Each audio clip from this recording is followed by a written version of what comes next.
Welcome to the Network and Cybersecurity lecture series. Myself, Darshan BD, Assistant Professor, Department of ECE, SJB Institute of Technology, Bengaluru. The Network and Cybersecurity subject code is 17EC 835. This subject is professional elective for 8th semester students. In this subject, we are going to study the network security concepts and also a cyber security concept. It consists of 5 modules. First 3 modules covers the network security concept and another 2 modules covers the cyber security concept. Module 1 is transport level security. In that we are going to discuss web security consideration, secure socket layer, transport layer security, HTTPS and secure shell protocols. First, considering the web security consideration, in that we are going to study web security threat and different web traffic security approaches.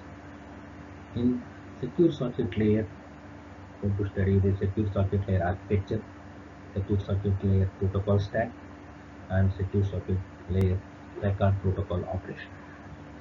Then we are going to study the chain cipherspec protocol, alert protocol and handshake protocol operations. In transport layer security, we are going to study the hash function and some cryptographic function. Next, hypertext transfer protocol for secure. In that we are going to study the connection initiation and connection closure operation. Next, secure shell is called as SSH. In that we are going to study SSH protocol stack. Transport level security, considering web security consideration. The World Wide Web is fundamentally a client or server application running over the internet and TCP/IP intranets. The internet is two-way.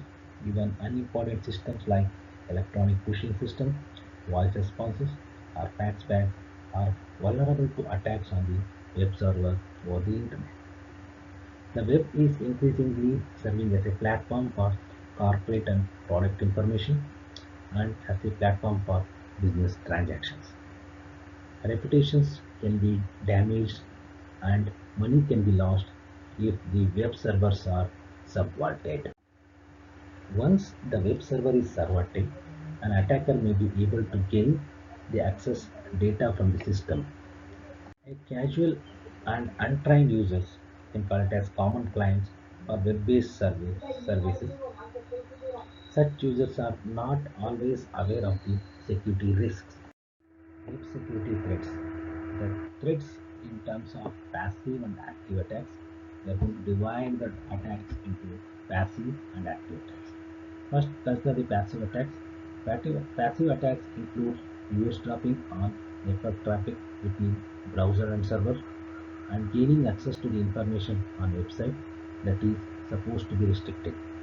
The active attacks includes impersonating another user, altering the messages in transit between client and server, and altering the information on a website.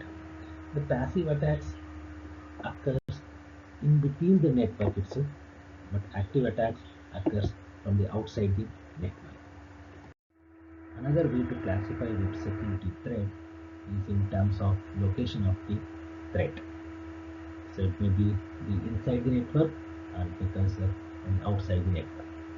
Considering web server side or web browser and network traffic between browser and server. The issues of server and browser security falls into the category of computer system security. Considering the comparison of threats on the web, considering the network security requirements, so integrity, confidentiality, denied of service and authentication. For that, the integrity, so the different threats may be occur, considering that modification of user data, Trojan horse browser, modification of memory and modification application of traffic in transit. The consequences we are going to face is that threats occurs in the integrity part is loss of information, compromise of machine, vulnerability to all other threats. So counter attack and countermeasure we can take it is we can use cryptographic checksum. Second function is confidentiality. For that, the eavesdropping on the net, theft of information from the server, theft of data from client, information about network configuration, and information about which client talks to server. The consequences are loss of information and loss of privacy. The countermeasures we can take it is we can do encryption and we can do web proxies. Third function is denied of service, considering that killing of user threads, flooding machine with bogus requests, filling up disk or memory, isolating machine by DNS attacks. The consequences are disruptive, annoying, and prevent user from getting work done. In that, denied of service, the network is not available for the users because the resources available in that network is drained. The consequences we discussed. Then the countermeasure for that particular denied of service is difficult to prevent. It's very difficult to prevent. Next one is authentication. The threats are impersonation of legitimate user, data forgery. The consequences is misrepresentation of user, belief that false information is valid. The countermeasure we can take it for this authentication is cryptographic techniques. We have different cryptographic techniques we are having, so that we can use that cryptographic algorithms can provide the authentication. Considering network security requirements, mainly we are going to consider integrity, confidentiality, denied of service, and authentication. Integrity is nothing but whichever the information is transferring from source, the same information should reach at the destination without altering any messages. Then confidentiality, whichever the information we are going to transfer from source to destination, that should be the confidential. The denial of service is the network should be available, so the resource should not drain in that particular network. Next, consider the authentication. Only authorized users can access the information. Integrity, considering the threats are modification of user data, Trojan horse browser, modification of memory, and modification of message topic in transit. The consequences are loss of information, compromise of machine, vulnerability to all other threats. Considering the confidentiality, in that considering the threats, eavesdropping on the net, theft of information from the server, theft of data from client, information about network configuration, information about which client talks to server. So these are the different threats you can see. The consequences are loss of information, loss of the privacy. Next is denied of service. The denied of service is in the network, whichever the resource is available in that network, going to make it as that resources are not available for the users. For that, so we're going to consider threats, the killing of user threats, flooding machine with bogus requests, filling up disk or memory, and isolating machine by DNS attack. The consequences are disruptive, annoying, prevent user from getting work done. Means so the resources is not available for the users, so that whichever the work is allotted is not going to get done. That's why it's very difficult to stop this type of attack. Next one is authentication. In that authentication, only authorized user can access the network or access the resources. So in that, considering the threat part, impersonation of legitimate users and data forgery means only authorized persons can access the information. The data forgery happens there, so unauthorized user can access the information. So we need to avoid that.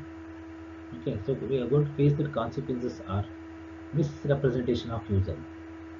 So instead of the authorized user, so unauthorized user is accessing the information. So that misrepresentation of user happens. Believe that the false information is valid because we're going to consider as a authenticated user is communicating, so that we have to believe that that false information is valid. Consider a web traffic security approaches. A number of approaches to providing the web security are possible. The various approaches that have been considered are similar in the services they provide and to some extent in the mechanism that they are used, but they differ with respect to the scope of applicability and the relative location within the TCP/IP protocol stack. In web traffic security approaches, we are going to consider a network level, considering the transport level and application level. So one way to provide the web security is to use IP security. Consider as IP security means Internet Protocol security. So you can see that in the figure, so you consider a network level. In that network level, so considering the HTTP Hypertext Transfer Protocol, FTP File Transfer Protocol, and SMTP Simple Mail Transfer Protocol we are going to use in the upper layer. Then we are considering the TCP, the Transmission Control Protocol. In the lower layer, considering the IP or IP security, Internet Protocol or Internet Protocol Secure, Internet Protocol, or you can call it as Internet Protocol Security. The advantages of using IP security is that it is transparent to the end users and applications and provides a general purpose solutions. The IP security includes a filtering capability so that only selected traffic need incur the overhead of IP security processing. Considering the transport level, in the transport level, we are going to consider transmission control protocol and secure socket layer or transmission or transport layer security layer we are going to use. So the first, the top layer we are going to consider the protocols HTTP, FTP and SMTP protocol we are going to use. So next to that we are going to use secure circuit layer or transport layer security layer we are going to use. Then we are going to use the transmission control protocol TCP, then IP security. So in that there are two implementation choices. For full generality, we are going to use secure circuit layer or transport layer security could be provided a part of the underlying protocol suite and therefore be transparent to applications. Next, considering the application level, in that application level, we are considering the first layer is IP security, or you can consider as Internet Protocol. We are going to use UDP or TCP, User Datagram Protocol or Transmission Control Protocol. In the next layer, we are going to use Kerberos Protocol, SMTP, Simple Mail Transfer Protocol, and HTTP, Hypertext Transfer Protocol. In the top of that, we are going to use SMIME. So for that secure MIME, we are going to use. SSL can be embedded in specific packages. Example, Netscape and Microsoft Explorer browser came equipped with SSL. Whichever the browser we are going to use, the Microsoft Explorer, Netscape, or already inbuilt the SSL layer, and most web servers have implemented the protocol. Application specific security services are embedded within the particular application. So in that, whichever the browser we are going to use to communicate to the server, already that browsers are secured. We are going to use secure socket layer, so that inbuilt secure socket layer in that the web browser, so that the secure communication happen between the web browser and server. The advantage of this approach is that the service can be tailored to the specific needs of a given application. Means whatever the applications we are going to consider, according to our applications, we can change that service. Means that whichever the application layer or network layer and transport layer we are considered, in that we are considering the different the protocols. All these protocols we can change it according to our applications. Thank you.